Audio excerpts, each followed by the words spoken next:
Minh Phương kính chào quý vị, chúng ta đang đến với chương trình Điểm tin quốc tế phát sóng ngày 3 tháng 11. Kính thưa quý vị, Trung Quốc vừa qua tiếp tục ghi nhận số ca mắc trong 24 giờ cao kỷ lục, dấu hiệu cho thấy làn sóng dịch mới không ngừng lan rộng tại đất nước tỷ dân. Trong khi đó, thì người dân đang dần ngấm đầu từ ảnh hưởng nghiêm trọng của biến đổi khí hậu với các đợt thiên tai kỷ lục. Và trước tình thế này, chính quyền Bắc Kinh đang xoay sở ra sao, có tham vọng nào để giải quyết các vấn đề nhức nhối này? Đó cũng là nội dung chính trong phần điểm nóng của FBNC ngày hôm nay.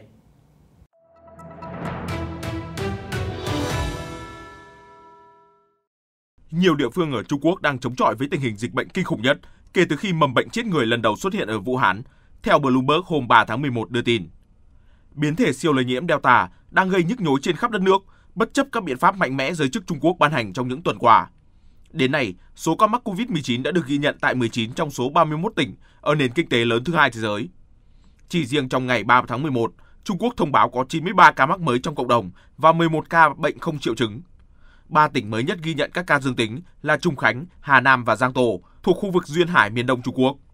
Theo Bloomberg, giới chức Trung Quốc hiện vẫn kiên định theo đuổi chính sách Zero Covid, bất chấp các đợt bùng phát đang tăng với tốc độ nhanh hơn, lan rộng hơn và vượt qua nhiều biện pháp mà Bắc Kinh áp dụng. Mới đây, Bộ Thương mại còn khiến dư luận hoang mang khi khuyến khích các gia đình được dự trữ lượng nhu yếu phẩm phục vụ nhu cầu sinh hoạt hàng ngày và trong trường hợp khẩn cấp. Theo Wang Qingyu, nhà kinh tế và chủ tịch của Viện Tài chính Rusi, lời kêu gọi tích trữ chủ yếu liên quan đến dịch COVID-19 tái bùng phát, ảnh hưởng đến chuỗi cung ứng và dòng chảy hàng hóa. Hơn nữa, giá năng lượng tăng cao cũng dẫn tới giá các mặt hàng rau củ tăng theo, ảnh hưởng đến đời sống của người dân.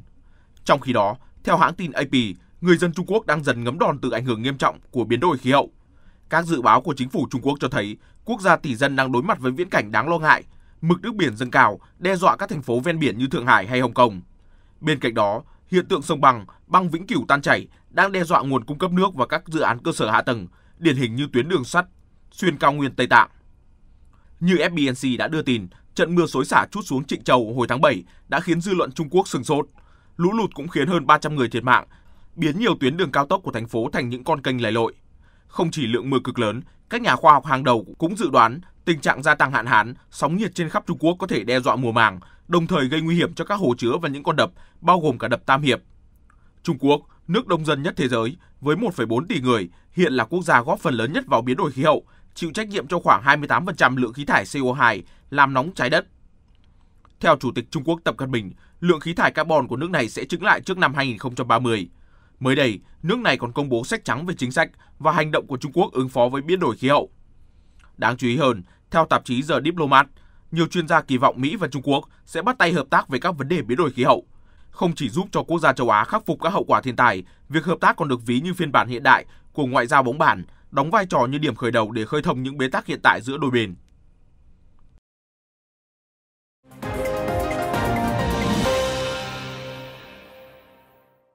Cảm ơn quý vị đã giữ kênh. Tiếp tục chương trình sẽ là những diễn biến mới nhất về tình hình thế giới trong phần điểm tin nhanh. Xin mời quý vị theo dõi. Kính thưa quý vị, trong cuộc gặp thượng đỉnh về biến đổi khí hậu COP26, khi được hỏi về khả năng xảy ra một cuộc xung đột vũ trang với Trung Quốc, Tổng thống Mỹ Joe Biden thẳng thắn trả lời, ông không lo lắng về điều đó. Cũng trong sự kiện này, thì ông chỉ trích việc Chủ tịch Trung Quốc Tập Cận Bình vắng mặt là một sai lầm lớn.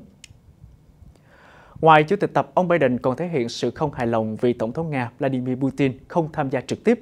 Tổng thống Mỹ cho rằng Trung Quốc và Nga không thể hiện vai trò dẫn dắt trong chống biến đổi khí hậu. Quý vị có thể theo dõi lại bản tin trưa phát sóng vào lúc 12 giờ trên kênh FBNC để biết thêm thông tin chi tiết. Và trong một diễn biến khác, thì báo chí Đài Loan vừa đưa tin một tiểu đội gồm 40 lính thủy đánh bộ đã đến đảo Guam thuộc Mỹ trong vòng 1 tháng để tập huấn quân sự. Cuộc diễn tập nằm trong chương trình trao đổi có tên là Tiếng Gầm của Thủy quân lục chiến. Và theo truyền thông, binh lính Đài Loan được làm quen với việc hợp tác chiến đấu cùng binh sĩ Mỹ, chuẩn bị cho nguy cơ xung đột bùng nổ ở eo biển. Taiwan News hôm nay đưa tin Nghị viện châu Âu vừa có lần đầu tiên trong lịch sử cử phái đoàn đến hòn đảo Đài Loan. Phái đoàn gồm 13 người đã đến sân bay Đào Viên của Đài Loan vào sáng nay. Mục đích của chuyến thăm là nhằm trao đổi về kinh nghiệm của Đài Loan liên quan đến việc đối phó thông tin sai lệch, cũng như một số vấn đề về truyền thông, văn hóa, giáo dục, không gian mạng. Và giữa lúc đó, Đài Loan tiếp tục tăng cường huấn luyện lực lượng dự bị chuẩn bị cho các kịch bản xấu nhất xảy ra. Cụ thể, vào năm tới, hòn đảo sẽ tăng gấp đôi các cuộc tập trận bắn hạ kẻ địch. Binh lính còn được yêu cầu tăng gấp đôi số lượng đạn mà họ bắn trong các bài tập huấn. Kính thưa quý vị, theo một thống kê mới nhất được đăng tải trên tờ South China Morning Post, chỉ trong 10 tháng đầu năm 2021, Trung Quốc đã lập kỷ lục về các vụ phóng vào không gian so với bất kỳ năm nào trước đó. Không những vậy thì Trung Quốc còn đang dẫn trước Hoa Kỳ về số vụ phóng. Quý vị có thể theo dõi lại bản tin thời sự quốc tế phát sóng lúc 11 giờ trên kênh FBNC để tìm hiểu thêm về vụ việc này. Một số tin nóng khác, Hải quân Nga mới đây khẳng định hệ thống tên lửa phòng thủ bờ biển Ban và Bastion có thể quét sạch tàu mặt nước của kẻ thù tập trận trên Biển Đen một khi xung đột xảy ra. Binh sĩ Nga cũng vừa tập luyện triển khai tên lửa chống hạm Ban và Bastion nhằm vào kẻ thù giả định. Đợt huấn luyện diễn ra khi Moscow bất đồng sâu sắc với phương Tây, đặc biệt là Mỹ. Cũng liên quan đến căng thẳng giữa Nga và Mỹ, truyền thông đưa tin Giám đốc Cục Tình báo Trung ương Mỹ CIA William Burns bất ngờ đến Nga vào ngày 2 tháng 11 để gặp thư ký Hội đồng An ninh Nga Nikolai Patrushev. Theo thông báo, thì hai quan chức gặp nhau tại Moscow và thảo luận mối quan hệ Nga-Mỹ. Giữa lúc đó, mới đây, Giám đốc Cơ quan Hợp tác Kỹ thuật Quân sự Liên bang Nga, ông Dmitry Sugaev, vừa cho biết là Nga có thể cung cấp tân binh tên lửa phòng không tiên tiến S-500 cho Ấn Độ và Trung Quốc trong tương lai. Đây là hệ thống tên lửa đất đối không thế hệ tiếp theo có tầm bắn khoảng 600 km, được thiết kế để đánh chặn và tiêu diệt tên lửa đạn đạo xuyên lục địa. Như FBNC đã thông tin, tờ Washington Post vừa qua dẫn lời các quan chức Mỹ bày tỏ lo ngại về chuyển động quân sự bất thường của binh lính Nga tại khu vực gần biên giới Ukraine. Tuy nhiên, phía Nga chưa bình luận gì, nhưng Bộ Quốc phòng Ukraine bất ngờ thông báo tính đến ngày 1 tháng 11 vừa qua, cơ quan này không ghi nhận việc điều quân hay là khí tài của Nga gần biên giới. Tiếp tục chương trình là một số thông tin xã hội thời sự nóng nhất, ít nhất là 25 người thiệt mạng và 50 người khác bị thương do hai vụ nổ lớn kèm theo tiếng súng vang rền ở bệnh viện quân y lớn nhất thủ đô Kabul, Afghanistan vào hôm qua 2 tháng 11. Tất cả sát thủ đã bị triệt hạ trong vòng 15 phút. Tại Colombia, một vụ lở đất mới đây đã khiến cho nhiều ngôi nhà sụp xuống và ít nhất là 12 người đã tử vong. Theo giới chức bảo vệ dân sự cho biết, lở đất xảy ra là do mưa lớn kéo dài ở vùng Nariño và có 2 ngôi nhà bị hủy hoại hoàn toàn. Tại Mỹ, thị trấn nhỏ Teviston ở bang California đang chịu đợt hạn hán kinh khủng. Dưới nước cạn khô hoặc là bị nhiễm nặng thuốc trừ sâu, người dân thì phải sống nhờ những chai nhựa chứa nước kể từ tháng 6 đến nay. Quý vị có thể xem lại bản tin quốc tế phát sóng lúc 14 giờ 30 trên kênh FBNC để biết thêm thông tin chi tiết. Một tin vui, thưa quý vị, bé gái 4 tuổi có tên là Cleo Smith mất tích gây chấn động nước Mỹ suốt gần 2 tuần qua thì vừa được tìm thấy an toàn và khỏe mạnh trong một căn nhà khóa chặt. Theo giới chức địa phương, cảnh sát đã đột kích vào ngôi nhà ở thị trấn Carnarvon, cách khu cắm trại nơi bé gái bị bắt cóc khoảng 100 km. Sau đó thì họ tìm thấy bé Cleo trong phòng. Tại Thụy Điển, một vụ tai nạn hy hữu vừa xảy ra khiến cho 2 người thiệt mạng và buổi hòa nhạc tri ân các thành viên của nhóm nhạc ABBA bị hủy bỏ. Cảnh sát địa phương đưa tin, một cụ ông ngoài 80 tuổi bị rơi từ tầng 7 trúng vào 2 người ở phía dưới, khiến cho cụ ông và một người khác thiệt mạng tại chỗ. Cảnh sát nói chưa có dấu hiệu liên quan tới hành vi phạm tội. Đáng chú ý, theo dữ liệu mới nhất do Đại học Johns Hopkins của Hoa Kỳ công bố, số người chết vì Covid-19 trên toàn cầu đã vượt mốc con số là 5 triệu người vào đầu tháng 11 năm nay. Trong đó thì Mỹ vẫn là quốc gia bị ảnh hưởng nặng nề nhất.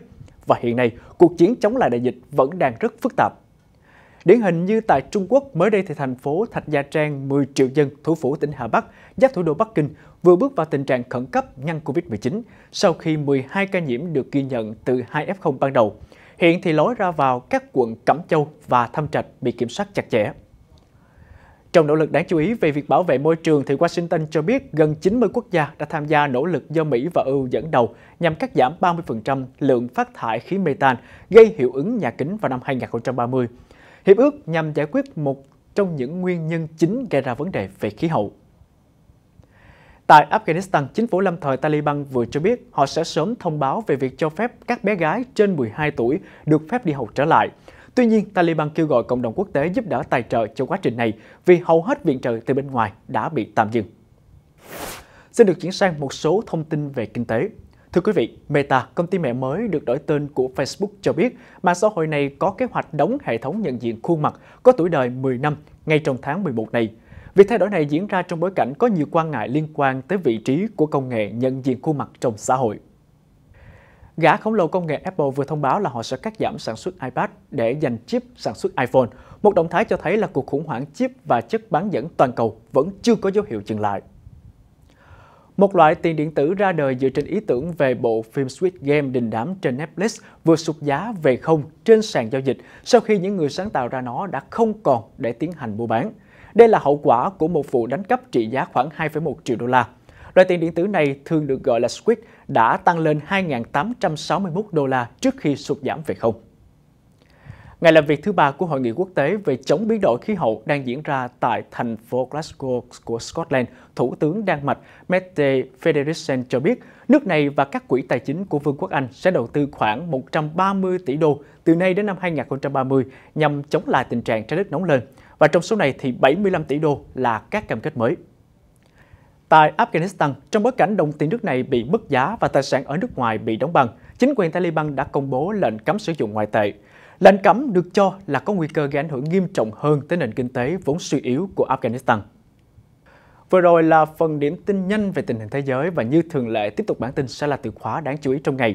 Thưa quý vị, rạng sáng ngày hôm nay theo giờ Việt Nam thì ở lượt trận thứ tư của bảng F Champions League, Cristiano Ronaldo đã tỏa sáng với 2 bàn thắng ở những phút đá bù giờ của hai hiệp, góp công giúp cho Manchester United cầm chân Atalanta với tỷ số là 2-2 trên sân khách.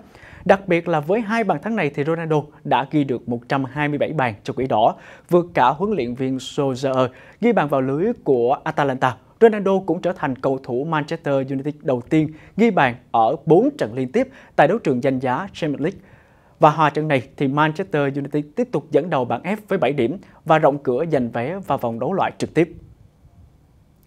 Quý vị đang theo dõi điểm tin quốc tế. Thưa quý vị, trong không khí của sự kiện hội nghị thượng đỉnh về biến đổi khí hậu COP26, hãy cùng FBNC khám phá một ý tưởng độc đáo, một chuyến hành trình đầy ý nghĩa của anh Russell để xem nghệ sĩ người Đức này muốn nói gì đến với cộng đồng trong phần giải trí cuối ngày hôm nay.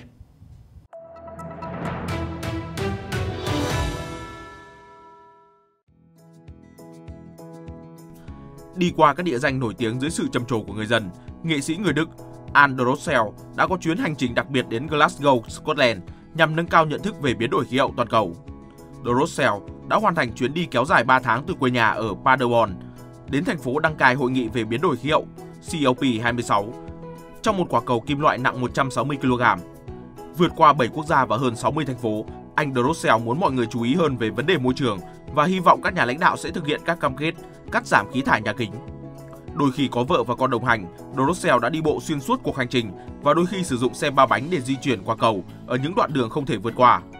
Hy vọng nỗ lực của anh sẽ giúp cộng đồng ý thức hơn về việc bảo vệ môi trường, có thể bắt đầu từ việc đơn giản như không vứt rác bừa bãi.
Quý vị vừa theo dõi chương trình Điểm tin quốc tế. Bản tin đến đây là kết thúc. Xin chúc quý vị buổi tối với nhiều niềm vui và hẹn gặp lại quý vị vào ngày mai lúc 20 giờ trên các nền tảng của FBNC.